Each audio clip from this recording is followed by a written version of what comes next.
ফায়দা সবাই লোটো, এটাই হচ্ছে কথা, বোঝনি? দেখো বস, বং মিডিয়া উজ্জ্বলের পার্টটা এরকম করে কাট করে সোশ্যাল মিডিয়ায় দিলে ভিউজ আসবে, তাই মানুষ দিচ্ছে, ভিউজ পাচ্ছে, মজা নিচ্ছে। আমি এই ট্রেন্ডিং টপিকটা নিয়ে ভিডিও বানাচ্ছি, আমিও ভিউজ পাবো, তাই বানাচ্ছি।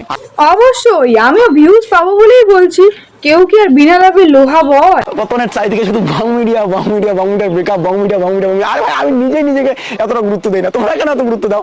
কারণ তুমি বড় পাল তাপস পাল, তাই তোমাকে এত গুরুত্ব দিই। সোশ্যাল মিডিয়া যারা ভিডিও আপলোড করে বা ভিডিও বানায় সবাই সবার ফায়দা নিচ্ছে। সুমিত গাঙ্গুলি আর বং মিডিয়াকে নিয়ে চর্চা হচ্ছে, এখানে লাভ আমাদের দুজনেরই, অডিয়েন্সের কোনো লাভ নেই, অডিয়েন্সের শুধু টাইম নষ্ট। তোর পিছনে টাইম নষ্ট করার মতো টাইম কারোর নাই রে ভাই। ওই যে তুই বললি ফায়দা লুটছে, সেই জন্যই তো ভিডিওটা বানানো, নিজে তো সব বুঝিস। এই সুমিত গাঙ্গুলির সঙ্গে আমার কন্ট্রোভার্সি হয়েছে, এটা 2 বছর পর্যন্ত মনে থাকবে। তুই কে রে বাড়া?